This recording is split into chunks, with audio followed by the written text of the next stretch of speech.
बहनों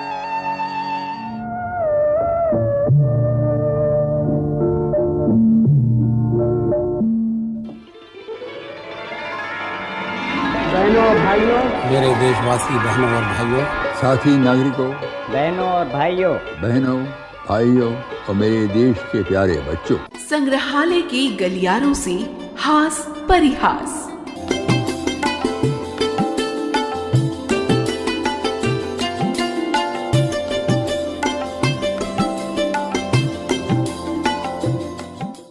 हर एक के जीवन में परिवार का एक अलग ही महत्व होता है। परिवार चाहे छोटा हो या बड़ा, उसके अपने ही मायने होते हैं। बड़े परिवार के महत्व को बताते हुए कुछ खट्टे मीठे अनुभव को दर्शाया है श्री विश्व प्रकाश दीक्षित बटुक जी ने अपने एक हास्य लेख बड़े परिवार की महिमा में। आइए सुनते हैं ये हास्य लेख, जिसका वाचन कर रहे हैं निधिकांत पांडे। एक बार मैं अखबार में पढ़ रहा था कि बस्तर और सिवनी जिलों में 2 गांव ऐसे हैं जहां की जनसंख्या मात्र एक है। बस्तर जिले के गांव में एक 70 वर्षीय वृद्धा रहती हैं और सिवनी जिले में एक किसान रहता है जो अपने भीतर ही गांव समेटे हुए है। महाकवि रविंद्रनाथ ठाकुर का एकला चलो रे भी ऐसा ही कुछ संदेश देता है। अब गरीब किसान की बात तो मैं नहीं कह सकता, लेकिन 70 वर्षीय वृद्धा ने एकाकी जीवन की महिमा अवश्य जानी होगी। मैं तो स्वयं काफी समय तक अकेला रहना पसंद करता रहा हूँ, पर देखता हूँ कि अपने देश में ऐसे लोग बड़ी संख्या में हैं जो बड़प्पन का भारी बोझ लाद कर चलना पसंद करते हैं और अकेले रहने वालों को हल्का आदमी समझते हैं। मेरे एक परिचित प्राध्यापक AA हैं, बड़े परिवार वाले हैं। कई वर्ष हुए उनसे जब मेरा परिचय करवाया गया था तो उनकी उम्र 52 वर्ष थी। परिचय के बीच जब उन्हें पता चला था कि मैं अकेला ही रहता हूं, तो उन्हें मेरे एकाकी जीवन पर बड़ी दया आई थी। वे ट्रांसफर होकर आए थे और मकान की तलाश में थे। उनके और मेरे बीच में जो वार्तालाप उस समय हुआ था, उसकी अति संक्षिप्त झांकी कुछ इस प्रकार है। मैंने पूछा, आप तो सपरिवार हैं? उन्होंने कहा, जी हाँ, मैं बड़े परिवार वाला हूं।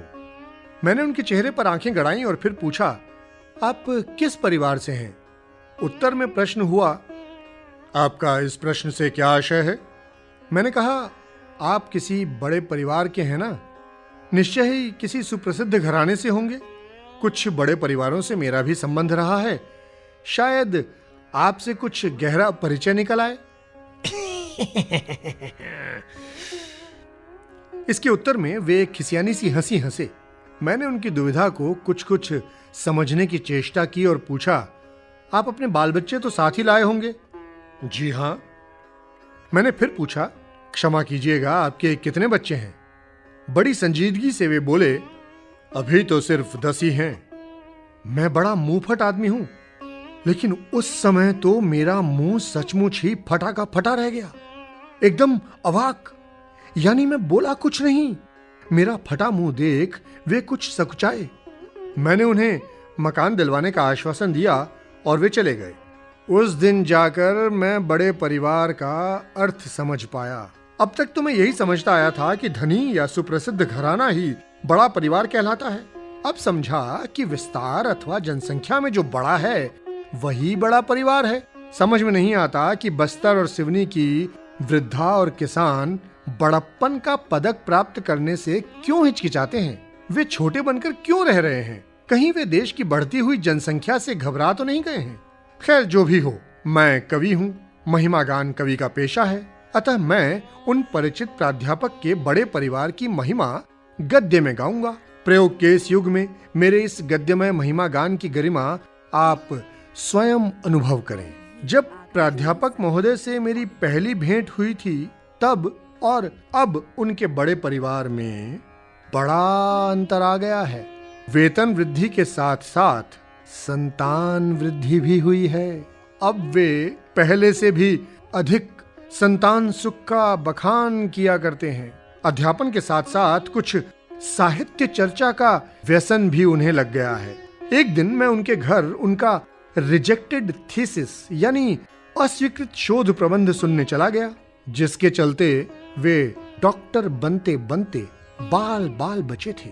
अब शायद उनके बाल बच्चे आगामी समय में इसी थीसिस का उपयोग करेंगे। जब मैं उनके घर पहुंचा तो उनके बैठक खाने में एक अजीब धमा चौकड़ी मची हुई थी। लड़के लड़कियों को अलग अलग गिन सकना तो कठिन काम था, उम्र का भी बोध नहीं हो पा रहा था, लेकिन भीड़ काफी थी और कुछ अलग तरह की थी। कोई पप्पू किसी डब्बू का कान खींच रहा था, तो किसी चुन्नू ने किसी मुन्नी की नाक नाखून से नोच ली थी। सुरों ने दम्भी की कॉपी फाड़ डाली थी और वो अपनी बीन पूरी जोर से बजा रही थी। सुशी ने गंगू के बाल पकड़ रखे थे, तो मंगू जी टिंगू जी की टांग काट रहे थे। एक स्वाभाविक सांप्रदायिक दंगा सा हो रहा था। प्राध्यापक महोदय की धर्मपत्नी लाचारी की हालत में दंगे में आप फंसे अजनबी की तरह चीख चिल्ला रही थीं, मगर प्राध्यापक महोदय वहीं उनके बीच दरी के कोने पर बैठे, घुटनों पर ग्रंथ को संभाले उसमें संशोधन परिवर्तन कर रहे थे।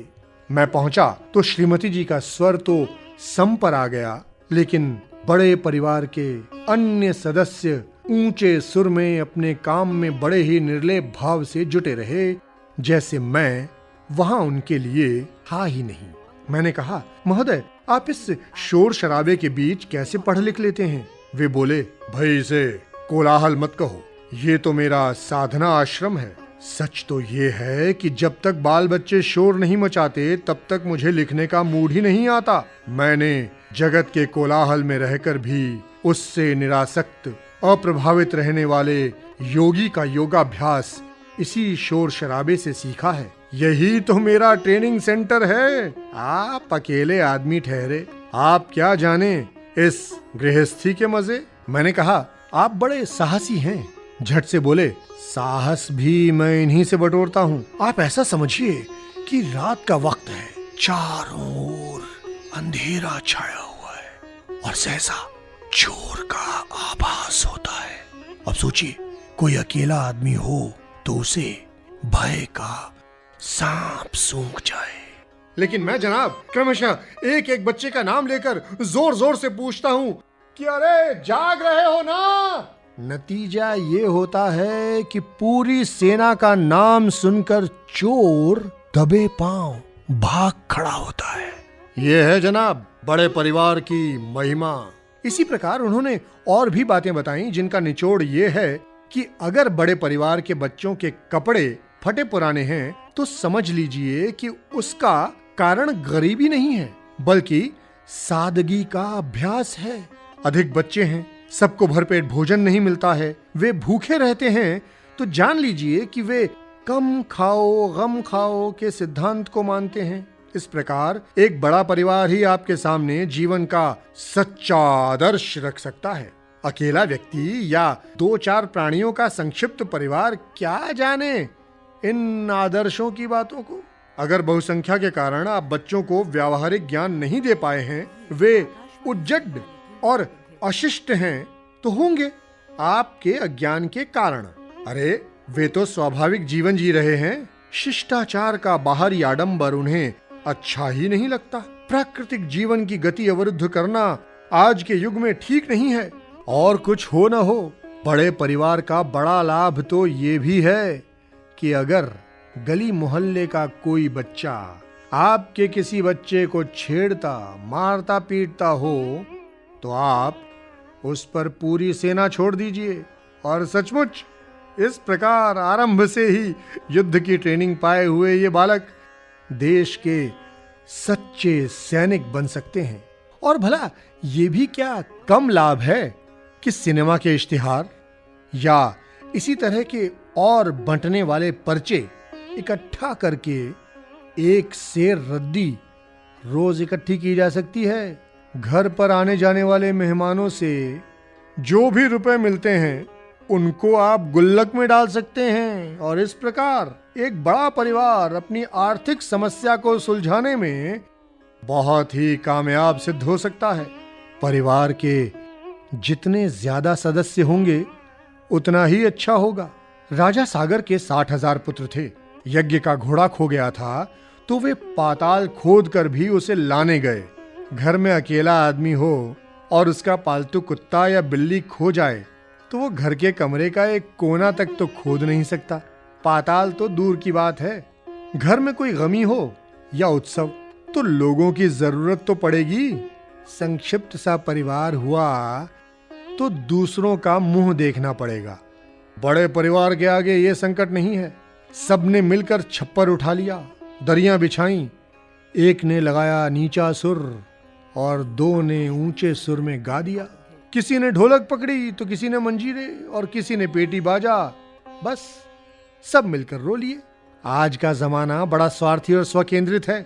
कौन किसके सुख में शामिल होता है साहब? अकेला आदमी न रो सके न गा सके।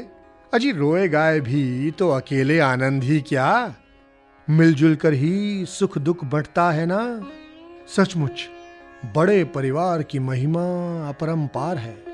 अब आप सोचिए, आपको प्यास लगी है, एक गिलास पानी मांगिए, 16 मिलेंगे। पैरों में दर्द है, एक को बुलाइए, अजी पूरा गैंग दौड़ा आएगा। एक पैर तो क्या, आपके शरीर की नस नस दबा दी जाएगी। सिर में तेल मालिश की कल्पना या कामना कीजिए, सारा जिस्म मसल दिया जाएगा। बड़े परिवार में आपको कष्ट किस बात का? और अगर सभी सदस्य सुनी अनसुनी कर भी गए या एक दूसरे पर काम को टाल गए तो आपको आत्मनिर्भर बनने का, स्वावलंबी बनने का, अर्थात अपना काम अपने हाथ करने का अभ्यास तो होगा। आप एक आदर्श व्यक्ति बनेंगे। आपको पड़ोस के, पास के या दूर के किसी क्लब में जाने की जरूरत नहीं है। घर पर ही क्लब हो जाएगा। रेल यात्रा पर हों या कहीं घूमने जा रहे हों, कुली की जरूरत नहीं है। सब लोग कोई न कोई सामान उठाकर चल पड़ेंगे। सामान नहीं खोएगा, बालक भले ही एक आध खो जाएं। बहरहाल बड़े परिवार की महिमा अपार है। बड़े परिवार की महिमा से मित्र प्राध्यापक स्थित प्रज्ञता, क्षमा, धैर्य, संतोष, त्याग, बलिदान, सहनशीलता, संयम, केवल वाक संयम आदि गुणों का अभ्यास जो कर रहे हैं, आशा है आप भी इन मित्र प्राध्यापक की तरह बड़े परिवार का महत्व समझेंगे।